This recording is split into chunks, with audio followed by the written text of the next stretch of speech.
નમસ્કાર મિત્રો, હું છું ગોપાલ ઇટાલિયા. આજે એક મહત્વના વિષય ઉપર ધ્યાન દોરવું છે. બીજેપીની સરકાર હિન્દુત્વના ખૂબ મોટા મોટા અને જૂઠા દાવાઓ કરે છે, પરંતુ જ્યારે ખરેખર હિન્દુ આસ્થાનો વિષય આવે, સનાતન પરંપરાનો વિષય આવે, અને જ્યારે ખરેખર આપણી આધ્યાત્મિક સંસ્કૃતિનો વિષય આવે, ત્યારે ભાજપ સરકાર દ્વારા હંમેશા હિન્દુ શ્રદ્ધાળુઓ અને હિન્દુ આસ્થા ધરાવતા વ્યક્તિઓનું આસ્થાનું ધ્યાન રાખવામાં આવતું નથી. ભવનાથની અંદર જે મેળો થઈ રહ્યો છે, ભવનાથમાં જે મેળો થઈ રહ્યો છે, એ મેળાની અંદર હમણાં હર્ષ સંઘવીએ 4-5 મીટિંગો કરી. જુનાગઢમાં સરકારી માણસો અને બધા અલગ અલગ આગેવાનો સાથે ગાંધીનગરમાં મીટિંગ કરી અને એવો નિર્ણય કર્યો કે ભવનાથ મેળામાં ગિરનાર દરવાજાથી કોઈ પણ વાહન અંદર જઈ શકશે નહીં. હવે ભવનાથ મહાદેવનું મંદિર જે છે કે જ્યાં મહાશિવરાત્રીનો મુખ્ય મેળો યોજાય છે, જ્યાંથી રવેડી નીકળે છે, જ્યાં સ્નાન થાય છે, એ ભવનાથ મહાદેવનું મંદિર એટલે આખા મહાશિવરાત્રીના મેળાનું કેન્દ્ર સ્થાન. ગિરનાર દરવાજાથી ભવનાથ મહાદેવના મંદિર સુધીનો રસ્તો અંદાજે 8 કિલોમીટર જેટલો હશે, અંદાજિત. અને આમ સીધા ચડાણ વાળો છે, કેમ કે ભવનાથ તરફ જાઓ જુનાગઢ સિટીમાંથી એટલે ઢાળ ટાઈપનો રસ્તો છે. આમ જોઈએ તો છેલ્લા વર્ષોના ઇતિહાસ પ્રમાણે અંદાજે 10 થી 15 લાખ શ્રદ્ધાળુઓ આ ભવનાથ મહાદેવમાં મહાશિવરાત્રીનો મેળો માણવા માટે આવતા હોય છે. 15 લાખ લોકો આવવાના કારણે જુનાગઢ આખો જિલ્લો અને ખાસ કરીને જુનાગઢ શહેરમાં લોકોને અંદાજિત 200 કરોડ જેટલા રૂપિયાની આવક થાય છે, અલગ અલગ પ્રકારની. એટલે મેળાનું ઐતિહાસિક મહત્વ તો છે જ છે. ભગવાન ભોળાનાથના કારણે, મા અંબા અને દત્તાત્રેયના કારણે આપણી હિન્દુ પરંપરા પ્રમાણેનું મહત્વ પણ છે. વત્તા એક રોજગારનો આર્થિક એક બાબતનો પણ એમાં વિષય સમાયેલો છે.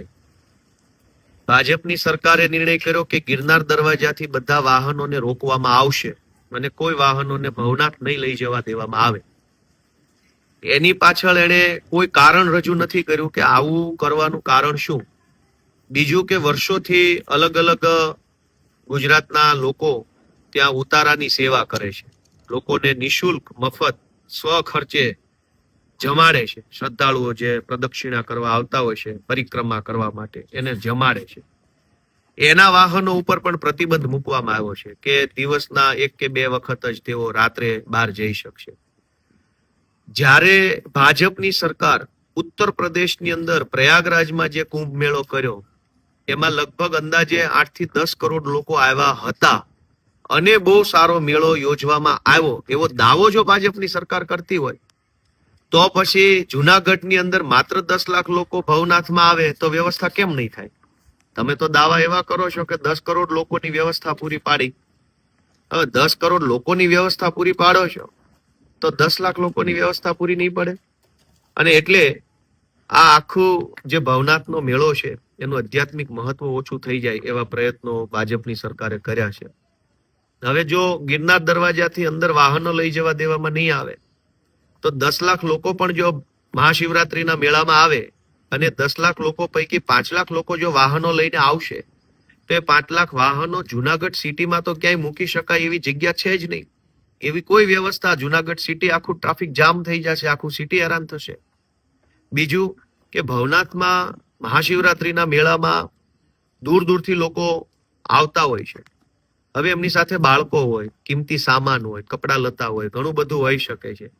તો એ બધા થેલા શું ખભે લબડાવીને 8 કિલોમીટર ચાલતા બહેનોએ જવાનું? કોઈ માનો કે 2 દિવસ મેળામાં રોકાવા માટે આવ્યું છે અને માનો કે ભાવનગર જિલ્લામાંથી કે સાબરકાંઠાથી કોઈ મહાશિવરાત્રીનો મેળો કરવા આવ્યું તો 4 જોડી કપડા લઈને આવ્યા. હવે 4 જોડી કપડાનો થેલો ખભે લબડાવી અને ગિરનાર દરવાજાથી ભવનાથ સુધી ચાલતા જવાનું. અને સાથે જો નાના બાળકો હોય તો બાળકોને શું તેડીને 8 કિલોમીટર ચાલવાનું? જો કોઈ સિનિયર સિટીઝન હોય, 60-65 વર્ષના વડીલ હોય, કેમ કે ખાસ કરીને વડીલો આવા બધા જે આપણા લોક પરંપરાના તહેવારો છે એમાં ખૂબ રસ લેતા હોય છે, મોટી ઉંમરના આપણા વડીલો.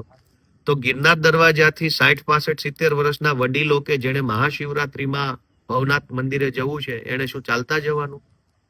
તો આ કેવા પ્રકારની કુમતી કુબુદ્ધિ ભાજપની સરકારને સૂજી છે? અને ખાસ કરીને હર્ષ સંઘવી જયારે આ આખા મહાશિવરાત્રીના મેળામાં લાઇમલાઇટમાં રહેવા માટેનું આખું આયોજન ગોઠવે છે, તો એમને વિનંતી છે કે હિન્દુ પરંપરાનો તમે દાવો કરો છો, હિન્દુત્વવાદી સરકાર હોવાનો દાવો કરો છો, તો શા માટે હિન્દુ શ્રદ્ધાળુઓ હેરાન થાય, પરેશાન થાય, 8-8 કિલોમીટર ચાલવું પડે, એવા પ્રકારના મનગઢંત નિર્ણયો લો છો?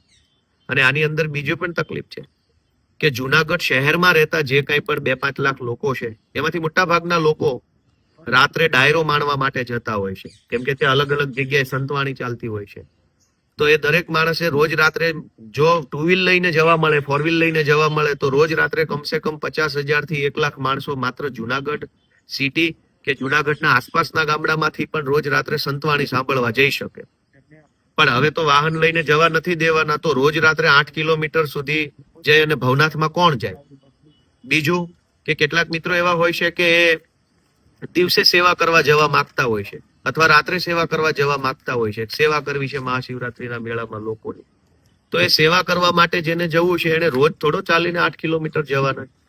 એટલે અને બીજી સૌથી મહત્વની બાબત એ છે કે સરકારી ચોપડે 51 એકર જેટલી જમીન, 51 એકર જમીન મેળો કરવા માટે અનામત સરકારી જમીન ભવનાથ તળેટીની આસપાસ છે. પણ વાસ્તવિક રીતે 51 એકર નથી, કેમ કે મોટા ભાગના ભાજપના માણસોએ ભવનાથ તળેટીમાં દબાણ કરી નાખ્યું છે, પેશકદમી કરેલી છે, અને એના કારણે મેળો કરવાની જે જગ્યા છે એમાં ભાજપના માણસોનું દબાણ છે. એટલે હવે મેળો કરવાની જગ્યા ટૂંકી થઈ ગઈ છે, ઓછી થઈ ગઈ છે. એનો ભોગ સામાન્ય જનતા, હિન્દુ શ્રદ્ધાળુઓએ બનવું પડશે. ભાજપના માણસો પાસેથી જો 51 એકર જમીન ખાલી કરાવી દેવામાં આવે તો આજની તારીખમાં પણ ભવનાથ તળેટીમાં 50 લાખ લોકો મેળો કરી શકે એટલી જગ્યા ઉપલબ્ધ છે. પણ ભાજપના માણસોએ દબાણ કર્યું એ સરકારી તંત્રને નથી દેખાતું. હવે શ્રદ્ધાળુઓ જે 10-15 લાખ શ્રદ્ધાળુઓ આવવાના છે મહાશિવરાત્રી પર્વની અંદર પોતાની આસ્થાનો વ્યક્ત કરવા માટે, એ શ્રદ્ધાળુઓને 8 કિલોમીટર ચાલતા લઈ જવા માટેની આખી પ્લાનિંગ થઈ રહી છે. આ બાબત બિલકુલ ખોટી છે.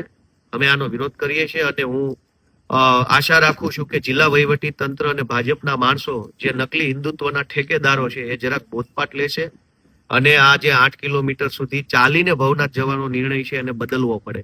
તમે બાળકોનું વિચારો, તમે સિનિયર સિટીઝનનું વિચારો, તમે મહિલાઓનું વિચારો, તમે કોઈ અંદર સગર્ભા બહેનો આવી છે એનું વિચારો કે એને કેવી રીતે ચાલતા જવાનું. અને આ જે પ્રતિબંધ છે એ કહેવા માટે તો એવું કહેવામાં આવે છે કે તમામ માટે પ્રતિબંધ છે, પણ વાસ્તવિકતા એ છે કે તમામ વીઆઈપી, વીવીઆઈપી અને રાજકારણીયાઓ છે એ બિંદાસ 4 વ્હીલ લઈને અંદર જઈ શકવાના. ખાલી આમ જનતા કે જેના થકી મેળો ઉજળો છે, જે કરોડો શ્રદ્ધાળુઓના કારણે મેળો ઉજળો બને છે, એ શ્રદ્ધાળુઓને હેરાન કરવામાં આવશે. રાજકારણીયા હશે, સરકારી નોકરિયાતો હશે, મોટા મોટા સેલિબ્રિટીઓ છે, એ બધાને તો સરકારી ગાડીઓમાં અંદર લઈ જઈ શકશે. પણ જે શ્રદ્ધાળુઓ 10 લાખ આવવાના છે એટલે જ મેળો સફળ થવાનો છે, એ શ્રદ્ધાળુઓને અંદર નહીં આવવા દેવામાં આવે. એટલે આ બાબતની અંદર બિલકુલ અમારો વાંધો વિરોધ છે.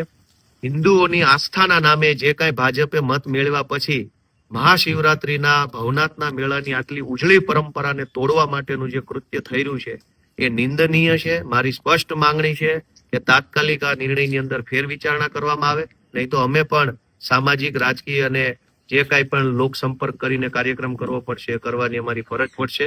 હર હર મહાદેવ.